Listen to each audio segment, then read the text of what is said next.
Hello friends, आज हम देखेंगे भूगोल कक्षा 6 बिहार बोर्ड एससीईआरटी अध्याय 3 से पृथ्वी के परिमंडल। इसके आज हम अभ्यास प्रश्न देखेंगे। पहला क्वेश्चन है, जीवन पनपता है? तो इसका आंसर होगा घ, जैव मंडल पर। अंतरिक्ष में जाने वाले पहले भारतीय थे राकेश शर्मा। जल डमरू मध्य जोड़ता है दो बड़े जल भागों को। समतापमंडल होता है वायुमंडल में। आगे दिया है, खाली जगहों को भरिए। इसमें पहला क्वेश्चन है, स्थल का एक संकरा भाग जो दो बड़े स्थलीय भागों को जोड़ता है स्थल संधि कहलाता है। दूसरा क्वेश्चन है, पानी का संकरा भाग जो दो बड़ी जल राशियों को एक दूसरे से जोड़ता है जल संधि या जल डमरू मध्य कहलाता है। चंद्रमा पर हवा और पानी नहीं होने से वहाँ जीवन संभव नहीं है। आगे दिया है, निम्नलिखित प्रश्नों के उत्तर दे। पहला क्वेश्चन है, पृथ्वी पर जीवन का क्या कारण है? वो है जैवमंडल। जैवमंडल में क्या क्या आते हैं? स्थल मंडल, जल मंडल और वायुमंडल, जो जीवन के लिए उपयोगी चीज़ें हैं, इसीलिए पृथ्वी पर जीवन है। क्योंकि यहाँ पर घर बनाने के लिए ज़मीन है, सांस लेने के लिए वायुमंडल है और पीने के लिए जल भी है। आगे दिया है दूसरा क्वेश्चन, पृथ्वी पर प्रमुख परिमंडल कौन कौन से हैं? तो ये 4 हैं। पहला है स्थल मंडल लिथोस्फीयर, वायुमंडल एटमॉस्फेयर, जल मंडल हाइड्रोस्फीयर और जीवमंडल बायोस्फीयर। ये हमारे पृथ्वी के प्रमुख परिमंडल हैं।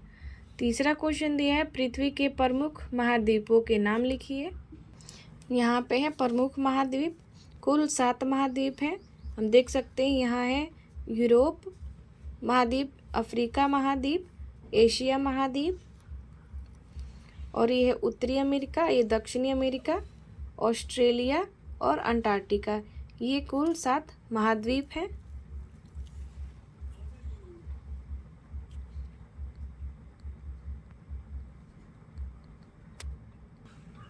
चौथा क्वेश्चन दिया है, पृथ्वी को नीला ग्रह क्यों कहते हैं? यहाँ हम देखेंगे कि वायुमंडल में प्रकाश की किरणें परावर्तित होती हैं तथा समुद्र की सतह से नीले रंग का परावर्तन सर्वाधिक होता है। चूँकि पृथ्वी का 71% भूभाग जल से घिरा है तथा मात्र 29% स्थल है, इसीलिए जलीय भाग के अधिक रहने के कारण प्रकाश का परावर्तन अधिक होता है, जिससे यह ग्रह नीला दिखाई देता है। तो पृथ्वी पर जल रहने के कारण ही क्या है, नीला दिखाई पड़ता है, इसीलिए इसे नीला ग्रह कहते हैं। पांचवा क्वेश्चन है हमारा, पृथ्वी के प्रमुख महासागरों के नाम लिखिए। हम देख सकते हैं, यहाँ दिया है पृथ्वी पर 4 बड़े जल भाग हैं। पहला है प्रशांत महासागर, अटलांटिक महासागर, हिंद महासागर, आर्कटिक महासागर। ये 4 हैं। यहाँ पे हम मानचित्र में देख सकते हैं, ये प्रशांत महासागर है, ये अटलांटिक महासागर है, यहाँ पे हिंद महासागर है और ऊपर ये आर्कटिक महासागर है।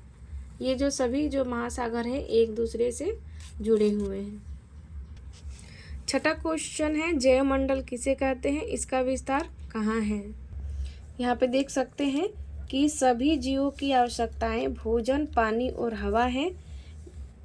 ये तीनों चीज़ें स्थलमंडल, जलमंडल और वायुमंडल से मिलती हैं, और हमारी पृथ्वी पर जहाँ ये तीनों मंडल उपस्थित होते हैं वहीं जीवन पनपता है। यह जगह सीमित है, इसे जैवमंडल कहते हैं। आगे दिया हमारा 7वां क्वेश्चन, जीवन के लिए वायुमंडल आवश्यक है, कैसे? तो यहाँ इसका आंसर दिया हुआ है, हम देख सकते हैं। वायुमंडल पृथ्वी पर जीवों के लिए बहुत महत्वपूर्ण है। इससे हम सांस लेते हैं, पेड़ पौधे अपना भोजन इसकी मदद से बनाते हैं। हम जो सर्दी गर्मी महसूस करते हैं वह हवाओं के माध्यम से ही करते हैं। ये हवाएं ही बादलों को गतिशील बनाती है, जिससे वर्षा होती है। इसीलिए जो है वायुमंडल हमारे लिए बहुत आवश्यक है। 8 नंबर क्वेश्चन है, स्थलमंडल किसे कहते हैं, यह क्यों उपयोगी है? यह हम देख सकते हैं कि पृथ्वी का वह ऊपरी पृथ्वी का वह ऊपरी ठोस भाग जिससे मिट्टी, कंकड़, पत्थर, पहाड़, मैदान, पठार इत्यादि सम्मिलित हैं स्थलमंडल कहलाता है। इस स्थलमंडल पर ही हम अपने घर बनाते हैं, खेती बाड़ी करते हैं और विभिन्न प्रकार के क्रियाकलाप करते हैं। आगे दिया है 9 नंबर क्वेश्चन कि जलीय क्षेत्रों के जीव जंतु एवं पौधे कौन से हैं, सूची बनाइए। तो यहाँ पे हमने लिख रखा है जो जलीय क्षेत्रों के जीव जंतु हैं, मछली है, जेलीफिश, व्हेल, शार्क, ऑक्टोपस, मगरमच्छ, केकड़े, जलकुंभी, जलघास, जल लिली, डकवीड, कमल, ये सभी क्या है, पौधे हैं। आगे कुछ क्रियाकलाप दिए हुए हैं, फिर नीचे आएंगे तो इस पहली की तरह दिया है, इसमें महासागरों के और महादेशों के नाम ढूंढने हैं। तो हमने देखिए यहाँ पे ढूंढ रखा है, यहाँ पे जो है ये है अफ्रीका, यहाँ ये ऐसे है एशिया, ये वाला जो है उत्तरी अमेरिका और ये दक्षिणी अमेरिका और ये यूरोप हमने खोज रखा है। वीडियो अच्छा लगे तो चैनल को सब्सक्राइब करें, लाइक करें और वीडियो को ज़रूर शेयर करें।